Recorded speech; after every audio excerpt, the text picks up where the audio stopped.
Hi friends, నేను మీ పావనిని. నేను మా అమ్మ వాళ్ళ ఇంటికి వచ్చాను. పిల్లలందరూ ఒక దగ్గర చేరారు. అందుకే ఇడ్లీ వడ టిఫిన్గా చేశాను. ఒకవైపు పల్లీ చట్నీ, ఒకవైపు పప్పుచారు, ఇడ్లీ వడ కాంబినేషన్గా చేశాము. ఇక చకచక ఇడ్లీ ట్రేలోకి బ్యాటర్ని పెట్టి ఇడ్లీ కుక్కర్లో పెట్టేశాను. ఇంకోవైపు వడపిండిలో ఉప్పు కలిపి వడలు వేసేసాను. ఇక్కడ చూడండి ఫ్రెండ్స్, ఒక స్టవ్ మీద వడలు, ఇంకో స్టవ్ మీద ఇడ్లీ చేస్తున్నాను. మా అమ్మ వాళ్ళ ఇంట్లో సూర్యకిరణాలు డైరెక్ట్గా వస్తాయి. అది నాకు పాజిటివ్ వైబ్రేషన్గా అనిపిస్తుంది.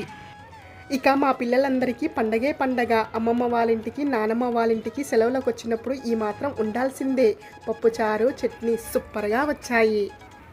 వడలేమో క్రిస్పీగా, ఇడ్లీ ఏమో మెత్తగా వచ్చింది. ఈరోజు చేసిన బ్రేక్ఫాస్ట్ ఐటమ్స్ టేస్ట్లో తగ్గేదే లే. ఈ వీడియో మీకు నచ్చినట్లయితే తప్పకుండా లైక్, షేర్, సబ్స్క్రైబ్ చేయండి.